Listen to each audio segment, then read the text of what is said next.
제가 막 집값 떨어진다면 또 막 댓글 달려요. 야 서울은 마이너스에서 반등되고 있다. 넌 그래서 뭐 아파트 10채 있어? 그거하고 부동산 시장을 분석하고 여러분한테 옳은 정보를 하는 거하고 다른 얘기라고요. 그래서 궁금한 게 내 집 마련은 언제 해야 되냐고요. 아니 지난주에 저 질문했는데 갑자기 다음 시간에 보자고. 그 집 있잖아. 이렇게 많이 떨어져서 좀 나오더라. 우리 살까? 그런데 거기다 대고 금리가 7%인데 이 쥐꼬리만한 월급으로 어떻게 그거를 감당하려고. 5%포인트 아껴서 언제 5억 모을 거예요. 너무 좋은 말씀. 오늘 방송 끝내겠습니다. 자, 돈이 되는가 오늘 시간 여기까지였고요. 아니야 이거 아니에요? 맞춰야 돼. 다음 문제가 죠 다음 또 있어요.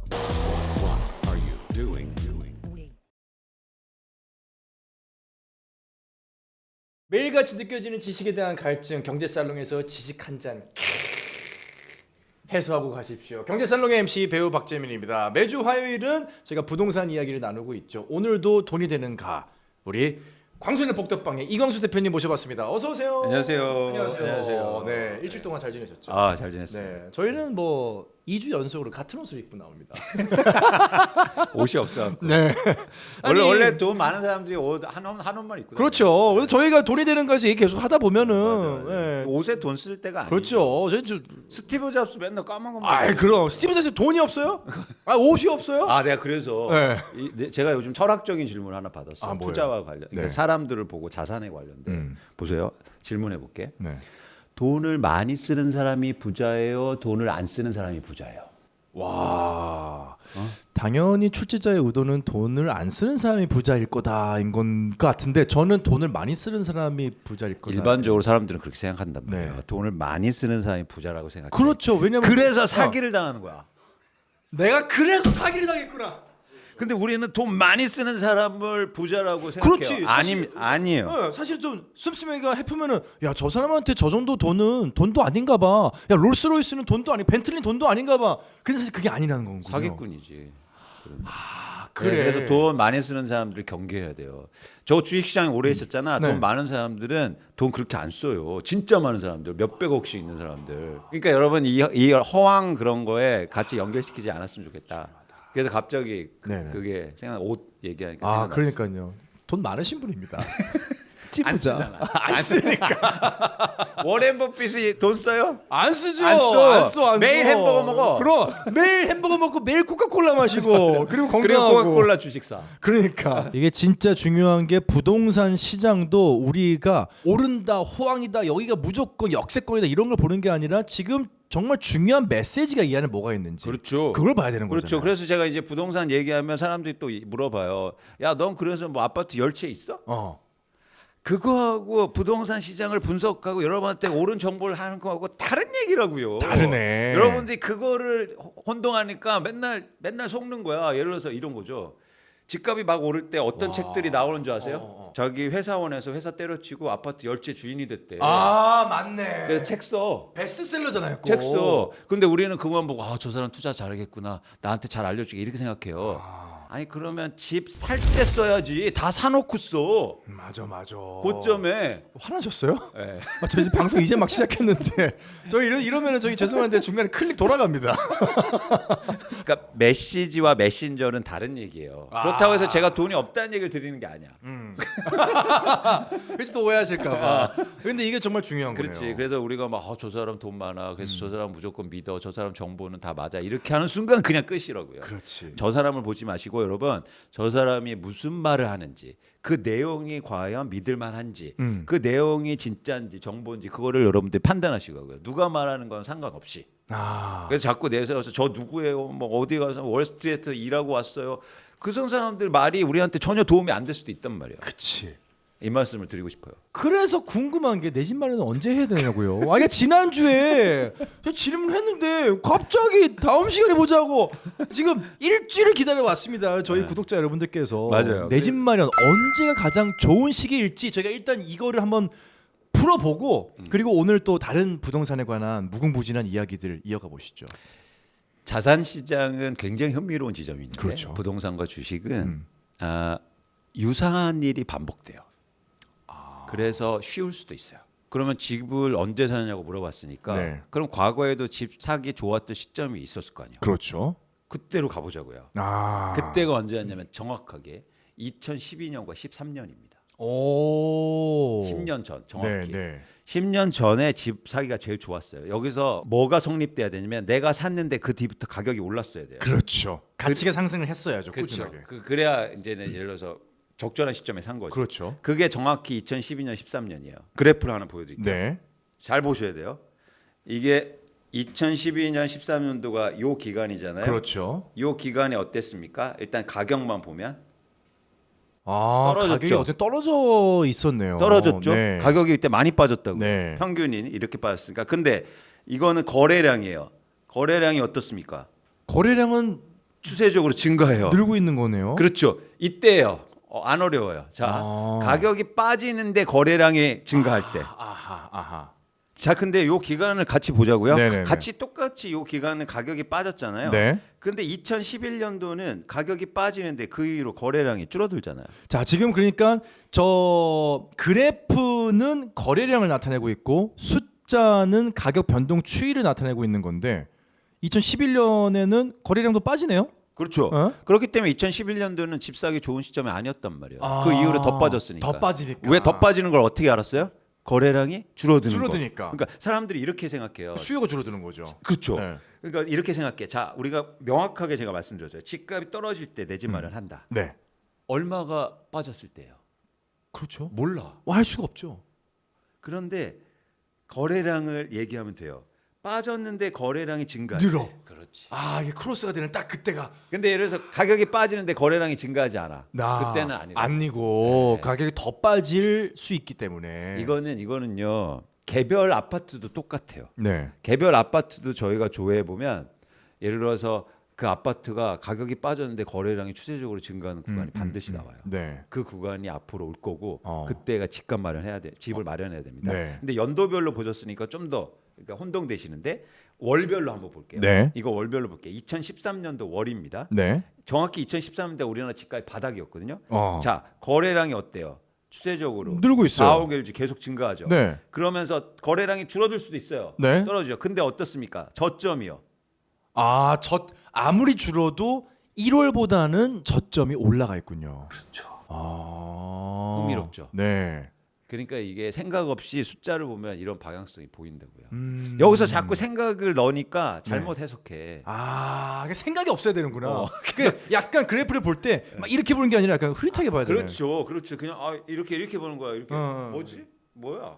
이렇게. 그렇지. 이걸 보고 이게 뭐지? 생각을 넣으면 몇 안 돼. 건이 는 거지? 이게 딱 이렇게 보는 거야. 이렇게. 저 이렇게 보거든. 그래?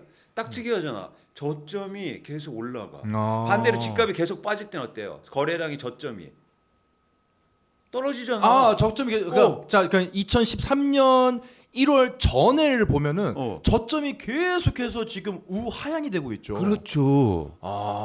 그렇기 때문에 저 때는 집값이 더 빠질 수 있다는 가능성을 얘기하는 거예요. 그러니까 오히려 생각을 넣고 어떤 그래프를 보게 되면은 저런 현상들을 좀 왜곡을 하고 저런 걸 발견을 못할 가능성이 높네요. 맞아요.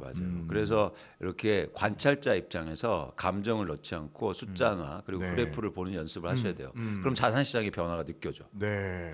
집값을 사기 좋은 시기에 대해서 여쭤봤는데 기존에도 이런 시기가 있었다. 과거에 2013년 사례를 얘기해 주셨습니다. 그러면은 지금은 어떤 상황인가요? 그러니까 그런 관점에서 뭘 말씀드리냐면 저런 시장은 그럼 왜 올까? 왜 올까? 왜 저런 시장이 왜 와? 그렇지.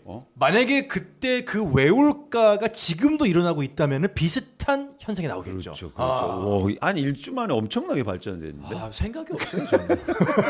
맞아요. 네, 그래서 현상을 이제 파악했으니까 원인에 대해서 생각해봐야지. 네. 저런 시장이 왜 올까? 그렇죠. 그거는 다시 돌아가면 이제 인과관계를 찾는 건데 결국엔 가격이 저렇게 거래량과 가격이 저렇게 움직이는 건 결국은 수요와 공급 논리예요. 그렇죠. 그런데 가격은 빠지는데 네. 거래량이 증가할 때는 수요와 공급이 어땠을 때 그런 현상이 올까요?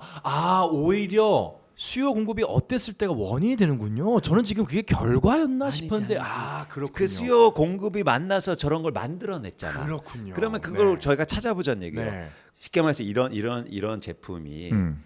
거래량이 증가하는데 가격이 빠져.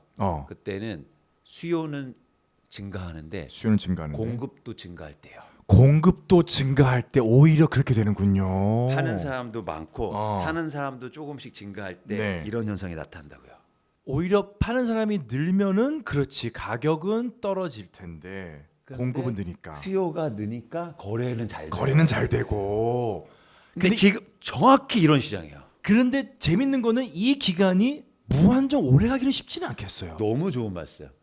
오늘 방송 끝내겠습니다. 자, 돈이 되는가 오늘 시간 여기까지였고요. 아니야 이거 아니에요? 맞춰야 돼. 다음 문제가 중요해. 다음 또 있어요. 그 다음에는 어떤 변화가 일어나요? 그 다음에는 공급이 줄어들 수밖에 없죠. 맞아요. 네. 내가 팔려고 많은 물량이 증가했는데 그래도 거래가 되고 거래가 증가해 그러면 이제 파는 걸 줄여. 그렇지. 조금씩. 그렇지. 그런데 수요는 어때요? 수요는 계속 사. 그러면 드디어 그 다음부터는 가격이 오르기 올라가는 시작해요. 거지. 그럼 그때는 늦는 거지. 그렇죠.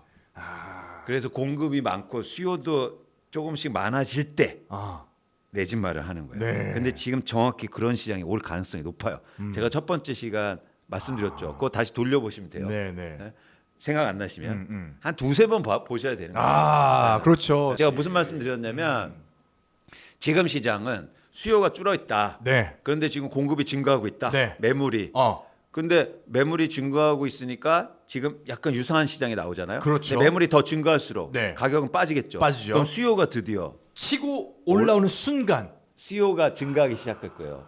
이제 앞으로 제가 예측하는 시장의 네. 변화입니다. 지금은 일단 공급만 증가하고 있거든요. 하지만 지난주에 말씀하셨던 것처럼 어쨌거나 바닥을 찍고 올라오는 형상이 지금 보이기는 한다. 근데 그 지점이 되게 흥미로운 건데 네. 뭐냐면 지금 매매 가격이 크게 상승하진 않고 어. 지수가 반등하고 있어요. 지수가 반등한다. 근데 매물이 많아질 때가 지수가 증가한 아주 독특한 현상이 나타나요. 네, 네, 네. 자, 내가 집을 갖고 있어.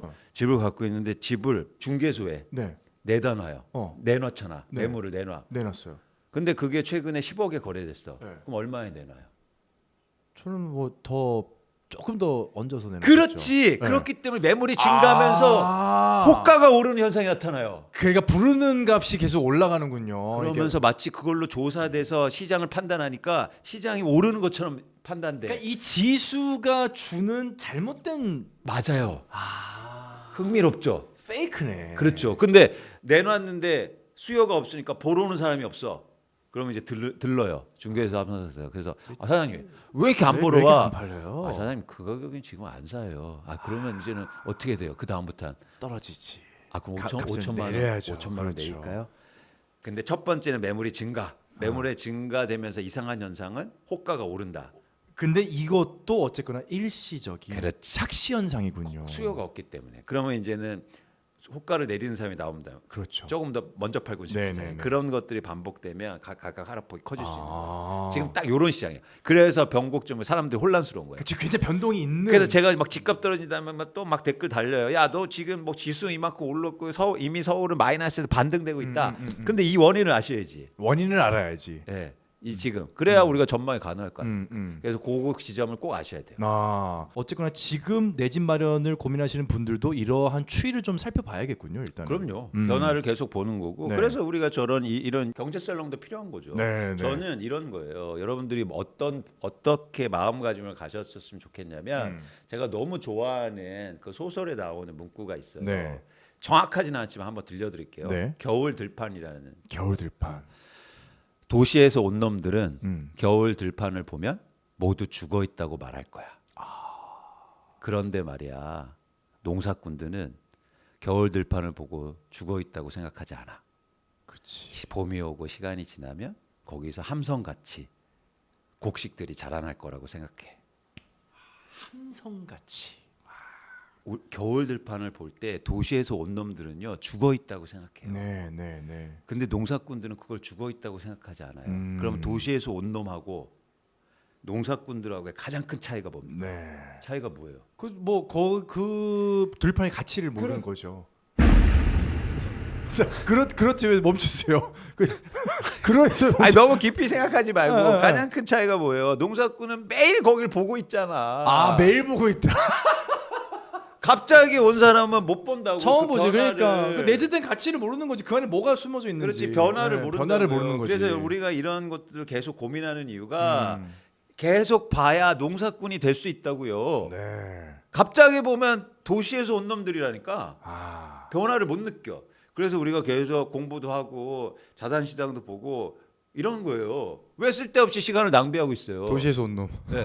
여러분 농사꾼이 되시라. 농사꾼이 되면 우리 경제살롱을 계속 보셔야 돼요. 네. 어? 자, 중요한 게 지난주에도 말씀드렸지만은 분명히 저희가 어느 정도 이렇게 될 거다라고 전망을 할 수 있습니다. 하지만 이광수 대표님이 항상 말씀하시는 거는 그럼에도 불구하고 우리가 예측하지 못했던 금리 인하가 갑자기 막 1% 포인트 막 떨어진다든지 이런 현상이 나올 때는 또 저희가 전망했던 방향과 반대로 갈 수도 있거든요. 그렇기 때문에 매주 돈이 되는가를 보셔야 되는 겁니다. 예. 아니 매주 못 보셔도 한꺼번에 보셔도 돼요. 한꺼번에 보셔도 돼요. 네. 몰아서. 아, 그렇죠. 아, 몰아서. 자, 오늘 이제 부동산 이야기를 좀 계속 이어갈 텐데 궁금한 게 다주택자들이 사실 대한민국에 또 굉장히 많잖아요. 그렇죠. 투자를 위해 부동산 매물을 많이 품고 있는 다주택자들의 이분들의 매물, 이러한 매물들이 실제 가격 변동에는 어느 정도 영향을 주나요? 맞아요. 그게 되게 또 중요한데 그러니까 우리나라 부동산 일단 현황을 말씀드릴게요. 네네네. 이 표를 한번 보세요. 네. 2022년 기준으로 해서 우리나라 아파트는 1,000만 채가 있습니다. 1,000만 채. 예. 그 중에서 다주택자는요 16%를 들고 있어요. 160만 채 정도를. 네. 근데 흥미로운 건 뭐냐면 1주택자인데 네. 투자 목적으로 갖고 계신 분들이 28%예요. 280만 채. 아, 이게 그렇군요. 우리나라의 독특한 지점이에요. 야, 그 전세라는 시스템이 있으니까. 그렇죠. 네. 그래서 지방에서 예를 들어서 부산에 사시는 분이 서울에 아파트를 들고 있어요. 그렇지. 부산에서 그렇지, 전세인데. 그렇지. 그리고 우리나라에 왜 이런 현상이 나타나냐면 1주택자에 대한 혜택이 너무 커요. 많아요. 엄청 세금에 많죠. 대한. 그래서 그런 것들 때문에 자연스럽게 투자 목적으로 보유하고 있는 비율이 높다고요. 이거 네. 합치면 44%입니다. 아, 이런 나라는 그러네요. 없어요. 주택의 44%를 투자자들이 보유하고 있는 나라는 없다고요. 단언하건대. 저런 지점은 굉장히 놀랍긴 하네요. 28%의 1주택자 투자 목적 비율이 야, 저렇게 높을 줄은 몰랐네요. 그렇기 때문에 변동성이 큰 거예요. 내 집에 살고 있으면 쉽게 팔거나 그렇죠. 그렇죠. 못해요. 못하죠. 내가 살 그런데 집이니까. 투자로 갖고 있기 때문에 쉽게 쉽죠. 팔아. 쉽어. 그래서 갑자기 서울의 아파트의 매도 물량이 1년 전에 5만 채에서 지금 8만 채로 증가한 거예요. 와. 이런 나라는 없다고요. 갑자기 집을 팔아. 네. 내가 살고 있으면 거주하고 있으면 어떻게 그런 현상이 60%가 늘었어요. 그렇죠. 와. 그래서 우리나라가 매물에 대한 영향이 집값 영향이 큰 거예요. 그래서 매도 물량이라는 게 굉장히 중요한 개념이에요. 그렇군요. 예.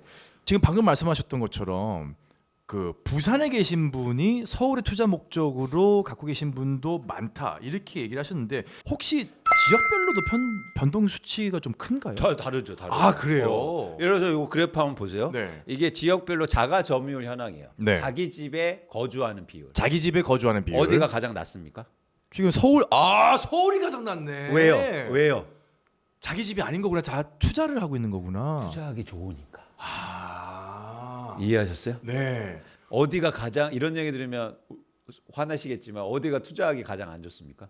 울산이요. 울산이요. 광주, 울산. 인천 이런데 어. 울산은 투자하기가 왜 안 좋을까요? 일단 안 좋다는 것보다 투자하는 사람들이 많이 보유하고 있지 않아요. 아, 그러니까 원인과 결과를 떠나서 울산 비율이 높다면은 투자하기가 좋지 않다라는 해석이 가능하긴 하네요. 투자하는 사람들이 없기 때문에. 투자하는 사람 입장에서는 그렇죠. 그래서 어떤 현상이 나는 줄 아세요? 울산의 아파트 가격이 오르면 우리나라 집값 다 오른 고점입니다. 다 오른 거구나. 고점이에요. 2021년도에 울산의 집값이 전국에서 가장 많이 올랐다고. 야, 그랬구나. 그래서 2021년에 부동산 광풍이 불었던 거구나. 하나의 지표네요. 울산 그렇죠. 부동산 지수가. 거기까지 가서도 사니까. 그 말이 맞네. 거기까지 가서도 사니까. 서울에서도 그런 지역이 있어요. 노원구요. 그래요. 노원구가 집값이 오르면 네. 고점일 가능성이 높아요.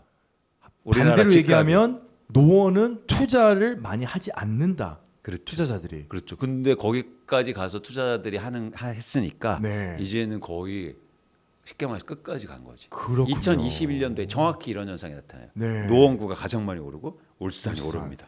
울산 같은 경우는 사실 많은 분들이 아시겠지만은 현대 관련된 소득이 높고 소득도 높고 그리고 거기서 실제로 거주하면서 일터가 울산에 다 있는 그렇죠. 울산에 계신 분들은 사실 저도 울산 친구나 지인분들이 꽤 많은데 울산 밖으로 잘 안 나가세요. 울산에 다 있거든. 맞아요. 그래서 자가점유율이 높고 쉽게 말해서 내 집에 사는 분들이 많으시니까 변동성도 적어요. 그렇죠. 그러니까 투자하기 안 좋은 거예요. 아 많이 빠지지도 않고 많이 오르지도 않아. 사는 사람 입장에서는 너무 안정되고 좋고 투자하는 입장에서는 반대가 되는 거죠. 그렇죠. 그래서 이런 것들을 객관적으로 보고 감정 없이 읽으면 저희가 시장 전망이 가능하다고요. 근데 여기서 감정을 넣으니까 이런 것들이 안 보여. 안 보이는구나. 근데 어쨌든 우리가 이 다주택자와 그리고 자가점유율이라는 개념 속에서 한국의 주택 시장이 가격이 어떻게 움직이는가가 여기서 나오는 거지. 그래서 매도 물량 영향이 크다는 거예요. 그럼 광수 대표님은 생각도 없고 감정도 없고 돈만 있고 아니, 그렇지. 개인 생활은 옷도 없고 옷도 없어. 여러분들 이거 흥미로운지 알려드리는데 네. 저 유튜브를 꽤 나가잖아. 네. 근데 거의 비슷해. 여러분 썸네일 한번 보십시오. 이광수 대표님이랑 썸네일 보면은 실제로 옷이 다 톤이 비슷해. 비슷합니다. 아니 그리고 다 이 옷이야. 아 그렇군요. 교복처럼 입고 다니시는 이광수 대표님 오늘 이야기 나눠보고 있습니다. 자 그리고 우리가 지금 계속해서 지난주에 이어서 얘기를 하는 것 중에 하나가 매물이 많아졌다, 부동산 침체다, 지금 변곡점이다, 저점이다, 아니다, 반등한다 이런 얘기들 하는데 사실 집값 자체만 보면은 저처럼 부활못들은 잘 모르거든요. 그런데 이제 거래량이 얼마나 변해야 집값에 영향을 미칠 수 있을 거다라고 저희가 혹시나 그 대충의 마지노선 같은 것들이 좀 있나요? 또 이게 굉장히 중요한 또 네. 그 점이에요. 뭐냐면 저희가 시장을 판단할 때 두 가지가 있죠. 하나는 뭐냐면 저량으로 판단하거나 그리고 유량으로 판단하는 방법이에요. 저량, 유량. 영어로 하면 저량은 스톡이고 유량은 네. 플로우예요. 그러니까 저장되어 있는 저장할 때 그러니까 얼마나 스톡돼 있느냐. 네. 그러니까 유량은 지금 시점에서 비교하는 거고 변화를 얘기하는 거고 이 시점에 예를 들어볼게요. 아이가 수학 시험을 보고 점수를 들고 왔어요. 점수를 들고 왔어요. 아이한테 야 재민아 그 수학 몇 점 맞았니 오늘? 저 이번에 70점 맞았어요. 일로 와. 일로 와. 지난번에 너 옆에 너 광수는 90점 맞았다는데 70점 맞아? 저 근데 지난번에 10점이었단 말이에요. 바로 그거예요. 이거지. 저량으로 판단하느냐, 변화를 읽느냐. 그렇지. 그러니까 유량이냐 저량이냐. 그렇죠. 그래서 아이 키울 때도 항상 우리 아이들한테 유량으로 판단하셔야 돼요. 그렇지. 그러면 잘했다고 칭찬해주고. 그렇지. 옆집 애하고 비교하니까 애들이 공부를 안 하는 거예요. 옆집에는 광수는 95였다가 90으로 갔는데 나는 10이었다가 70으로 갔단 말이야. 너무 잘했어. 그래. 사과 파티 할까? 사과 비싸서 못 먹으니까. 그러니까 그렇게 가는 거예요. 네, 그렇죠. 자산 시장도 똑같이 판단하는 네. 거예요. 사람들은 저량으로 판단합니다. 그렇죠. 그래서 자꾸 수치를 얘기해요. 쉽게 말해서 아파트에 지금 거래량이 2,000건으로 떨어졌거든요. 그래서 예전에는 5,000건, 1만 건 거래됐는데 2,000건 떨어졌다고 해서 엄청 줄었대. 네. 그래서 5,000건까지 안 올라오면 증가하지 않는 거래. 아닙니다. 아니에요. 2,000건 떨어졌어도 이게 다음 달에 2,500건, 네. 3,000건, 3,100건 이렇게 증가하면 거래량이 증가하는 거라고요. 지금의 그러면 추세는 거래량이 증가하지 않죠. 조금 증가하지. 지금은 계속 좀 변동성이 있는 시장이고 추세적으로 증가해야 돼요. 네. 그래서 절대 수치는 중요하지 않다. 절대치는 이해하셨죠? 보지 마라. 그렇죠. 변화를 읽어라. 그게 핵심입니다. 네. 유량으로 판단하라. 유량으로. 특히 자산 시장에서. 네. 그리고 또 하나 뭐냐면 절대량은 중요하지 않고 제가 볼 때 4, 5개월 이상. 그건 아까도 보였잖아요. 네네. 최소한 4, 5개월에서 5개월 이상 추세적으로 증가해야 된다. 아. 그게 거래량 증가다. 아하. 절대 수치는 중요하지 않다. 네. 100건이 됐는데도 다음 달에 200건. 그리고 300건, 400건이 되면 증가한 거예요. 근데 갑자기 1000건도 안 되잖아. 이러면 안 된다고요. 그렇지. 이게 되게 중요한 게 4, 5개월 어떻게 기다려? 그냥 한 달치 보고 하면 안 돼요? 근데 부동산의 거래가 막 매일같이 수십만 건이 일어나는 그런 활발한 시장이 아니잖아요. 아니죠. 워낙 돈이 크다 보니까. 그러니까 한 5개월치 한 150일 정도 쌓여야 그나마 우리가 유의미하다고 하는 어느 정도의 변화를 볼 수가 있는 거죠. 그렇죠. 그렇죠. 그래서 추세와 변화를 읽고 그게 핵심보다 플로우를 읽어라. 최소한 4, 5개월 이상은 찬찬히 좀 지켜보시기를 저희가 좀 얘기를 해보겠습니다. 그렇습니다. 사실 반대쪽으로 얘기하면은 집값 오를 거예요라고 얘기하시는 분들도 굉장히 많거든요. 네. 이런 거는 저희가 좀 어떻게 그냥 부활모세 입장에서 어떻게 접근하고 어떻게 바라봐야 될까요? 그러니까 여러분들이 그 주장에만 관심 갖지 말고 근거에 관심을 가지셔야 근거에. 돼요. 그러면 예를 들어서 집값이 오른다는 분은 왜 오른다고 하지? 그렇지. 이게 핵심이에요. 네. 그러니까 저한테도 제가 이제 집값이 하락한다 그 자체가 중요한 거 아니고 이광수라는 사람은 왜 집값이 떨어진다고 얘기하지? 그 원인을 여러분들이 고민해 보시라고요. 네. 반대편에 있는 집값이 오른다는 분들도 사실은 그 논거가 중요하잖아요. 네. 근거가 왜 집값이 오른다고 얘기하지? 근데 전 집값이 떨어진다는 근거가 뭐였습니까? 매도 물량이 증가하고 그쵸? 수요가 감소하고 네. 있다. 그러면 집값이 전 떨어진다. 그러면 반대편에 오른다는 분들도 뭔가 이유가 있겠죠. 네. 그 이유에 대해서 여러분들이 생각하시고 그거에 따라서 판단하셔야 된다. 그게 되게 중요하다는 거죠. 지금 이 집값 변동에 여러 가지 요인들을 지금 얘기를 하셨는데 요게 저는 좀 궁금했어요. 최근에 이제 스트레스 DSR 이 집값 변동의 요인으로 뭐 계속 얘기가 좀 나오고 있거든요. 이 스트레스 DSR 이게 무슨 말인지 저희가 한번 좀 짚고 넘어가겠습니다. 이게 DSR이 뭐냐면 Debt Service Ratio라는 거예요. 네. 그래서 뭐냐면 쉽게 말해서 내가 갖고 있는 대출 전체의 원리금 상환 비율을 네. 정해줘서 거기에서 한도에서 꺼주겠다라는 거예요. 그게 이제 지금 40%거든요. 네. 그래서 쉽게 말해서 원리금 상환할 수 있는 소득이 소득 내에서 대출을 받을 수 있다. 네. 근데 스트레스 DS라는 건 뭐냐면 이제 금리의 변동폭이 최근에 컸잖아요. 컸죠. 그러니까 미리 예비해서 쉽게 말해서 지금 금리가 4%라고 하면 대출 금리가 조금 더 올리겠다는 거예요. 스트레스를 좀 줘서. 스트레스를 좀 더 주겠다. 부담을 주겠다. 예, 특히 변동금리 대출을 받을 때. 변동금리 대출을 받을 때. 변동금리 대출을 받을 때 시중 금리보다도 조금 더 높게 받겠다는 거예요. 네. 그럼 어떻게 됩니까? 스트레스 DSR이 되게 강화되면 강화될수록 쉽게 말해서 대출 금액이 줄 거 아니에요. 대출받기 어려워지죠. 네, 제가 한 산정해 보니까 그 기존 대출보다도 한 5%에서 많게는 10% 정도 감소하는 것 같아요. 예를 들어서 내가 1억을 대출 받았으면 대출 금액이 그렇지 한 9,500만 원 정도 네네네. 주는 거예요. 그러면은 대출이 주니까 상대적으로 수요가 감소할 수 있죠. 그렇죠. 그래서 그런 이제 스트레스 DSR 얘기를 많이 하고 있는 거고. 근데 고정금리에는 해당이 안 됩니다. 고정금리에는 해당이 안 되고요. 네, 변동금리를 받을 변동금리에는 때. 그래서 예를 들어서 내가 집을 떨어졌을 때 사고 싶을 때는 고정금리 대출 받아서 사시면 돼요. 네. 근데 여러분들 금리에 대해서 너무 깊게 고민할 필요가 없어요. 금리 고민해야 되잖아요. 금리 왜냐면은 집을 내 돈으로 100% 내 돈으로 사시는 분들이 거의 없다라고 치면은 대출을 반드시 끼고 사야 되는데 금리 고민해야 되는 거 아닌가요? 고민하셔야 되는데 그게 네. 절대 기준은 아니라는 거죠. 아, 그렇군요. 무슨 말씀을 드리고자 하냐면 자 10억짜리 아파트가 있을 때 네. 시중 금리가 2%였어요. 네. 그렇죠? 낮았죠. 낮았어요. 근데 금리가 갑자기 뭐 한 7% 올랐습니다. 네. 그러다가 금리가 오르니까 이게 만약에 5억으로 떨어졌다고 할게요. 네. 근데 사람들은 뭐라고 하는지 아세요? 금리가 그렇게 높은데 집을 사? 그렇죠. 아니에요. 집값이 아니에요? 떨어진 게 중요하지. 5억이 떨어졌는데 5%포인트 아껴서 언제 5억 모을 거예요. 우리가 중요한 건 금리가 중요한 게 아니라 금리가 아무리 높아도 집값이 떨어지면 사는 거예요. 왜냐하면 집값은 어쨌거나 오를 거기 때문에 회복을 할 거기 가능성이 때문에. 있기 때문에 그래서 네. 우리는 가격에 관심을 가져야지. 이렇게 해서 떨어졌는데 집에 가서 여보 그 집 있잖아 이렇게 많이 떨어져서 좀 나오더라 우리 살까? 그런데 거기다 대고 금리가 금리- 7%인데 이 쥐꼬리만한 월급으로 어떻게 그거를 감당하려고 5억을 그렇죠. 이러면 안 되는. 이렇게까지 갈 필요는 없다. 그렇게까지 갈 필요 없죠. 그렇게 생각하면 안 된다. 안 되지, 안 금리라는 거는 그렇게 무서운 존재가 아니다. 그렇죠. 금리보다도 여러분들이 가격을 그래서 우리는 반대적인 의사결정을 해요. 금리가 싸다고 빨리 대출 받아서 집 사야 된대. 근데 집값은 비싸. 우리가 의사 판단을 이상하게 하고 있어요 지금. 이자 비용을 적게 내는 게 중요해요? 아니면 집값이 싸지는 게 중요해요?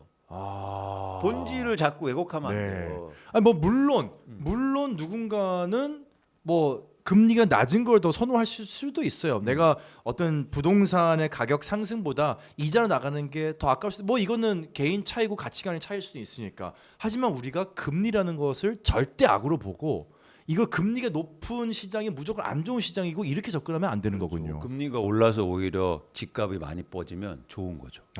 그렇잖아요. 그렇죠. 그렇죠. 무주택자 입장. 그렇죠. 이게 무주택자 입장에서 그게 정확하네요. 그래서 이 집값이 상승을 하면 어쨌거나 내가 그동안 냈던 금리에 대한 상환은 금방 메워지는 훨씬요. 거죠. 그래서 우리의 관심은 프라이스, 가격이지 금리나 이런 것들은 하나의 고려 사항이 나지만 네. 절대는 아니다. 그러면 스트레스 DSR이 시장에 주는 영향이 이건 좀 긍정적으로 봐야 될까요? 부정적으로 봐야 될까요? 일단 시장을 판단할 때는 스트레스 DSR 때문에 수요는 좀 감소할 수 있죠. 수요는 감소하죠. 근데 저는 큰 영향이 없다고 봐요. 아 그래요? 왜냐하면 고정금리로 받으면 대상이 안 되고 대상이 안 되니까. 또 하나 뭐냐면 집값을 움직이는 또 중요한 수요가 뭡니까? 갭 투자잖아요. 투자 수요. 그럼요. 네. 투자 수요는 갭 투자할 때 대출을 못 받아요. 금리하고 상관없다고. 그러면 스트레스 DSR이 시장에 주는 영향은 굉장히 제한적이네요. 그렇죠. 예를 들어서 아무리 스트레스 DSR을 높여도 그리고 그 가중 금리를 높게 해도 네. 투자하는 사람들은 막을 수가 없어요. 대출을 받아서 사질 않거든. 그렇죠. 그러니까 금리가 아무리 높아도 뭔 상관이에요. 네. 이 4월 총선이 이제 사실 얼마 남지 않았습니다. 네. 진짜 네, 이제 임박했어요. 정말 이제 모레가 총선이고 이 결과가 나오고 나면 부동산 시장에 어떤 영향이 있을 것이다. 뭐 예측하시는 분들 또 큰 변동은 없을 거다라고 또 예측하시는 분들도 있는데 지금 나왔던 얘기 중에 하나가 부동산 PF 위기에 대한 이야기가 좀 있더라고요. 사실 저희가 부동산 PF 위기를 여러 군데서 봤잖아요. 이 프로젝트 파이낸싱이 총선 끝나면은 온다. 이 우려가 있는데 이건 어떻게 생각하시나요? 저는 가능성이 높게 봐요. 아 높다. 네, 지금 이미 그래서 너무 조정할 수 있는 능력이 안 되니까 정부에서도 여러 가지 대책이 나오고 있잖아요. 그렇죠. 뭐 지원해주고 네. 심지어 PF 뭐 사주겠다 이런 네, 말하고 맞아요. 미분양 대책도 나오는데 그건 뭐냐면 더 심각해지기 때문에 나오는 거예요. 그렇죠. 반대급부로. 사실은 그렇죠. 근데 저는 워낙 규모가 많기 때문에 일단 통계로 잡히는 건 134조 원이고 이제 그거를 넘어서 하는 게 지금 200조 원까지 얘기가 되고 있거든요. 그런데 이 중에서 한 제가 볼 때 30% 정도는 부실 가능성이 있어 보여요. 그럼 어떻게 되냐면 거의 30조에서 50조 원이에요. 그거는 지금 멈춰버리는 거예요. 그 돈의 흐름이. 그렇죠. 그렇기 때문에 사실은 이 규모가 굉장히 크다. 이렇게 얘기하시는 분들이 그래서 뭐 대형 건설사들 망해요? 그건 아니에요. 그건 아니고. 그건 아니지만 어렵겠지. 힘들겠지. 힘들죠. 힘들다는 거 망한 거하고는 달라요. 어. 야 망하지 않으면 괜찮아? 아니에요. 힘든 것도 사실은 위기죠. 그렇죠. 그렇죠? 네. 그래서 그런 상황인 거고 두 번째는 어떤 걸 고려하시냐면 부동산 PF가 이렇게 나빠도 유통 시장하고는 다를 수 있어요. 즉 주택의 가격에 미치는 영향은 제한적이라고요. 네. 심리적으로 조금 영향을 미칠 수 있어도. 그렇죠. 왜요? 제가 뭐 가격을 전망하는데 건설사들 얘기를 했습니까? 부동산 PF 얘기를 했습니까? 안 했죠. 안 하셨죠. 그건 뭐냐면 인과관계가 없다는 거예요. 아, 그렇죠. 그래서 부동산 PF가 엄청나게 나빠진다고 해서 가격이 폭락할 거다. 이렇게 연결하면 안 된다고요. 이해하셨죠? 네. 부동산 PF의 위기설을 얘기하면서 집값 하락을 얘기하는 건 인과관계가 없다고요. 네. 예, 오히려. 만약에 실제로 지금 전망하셨던 것처럼 PF 위기가 와버렸어. 그러지 않기를 바라지만 네. 우리가 예상했던 것보다 더 많은 PF 위기가 도처에 그냥 30% 이상으로 와버렸어요. 그렇다면 이럴 때 무주택자나 집을 살려고 고민하셨던 분들은 어떻게 대응을 해야 될까요?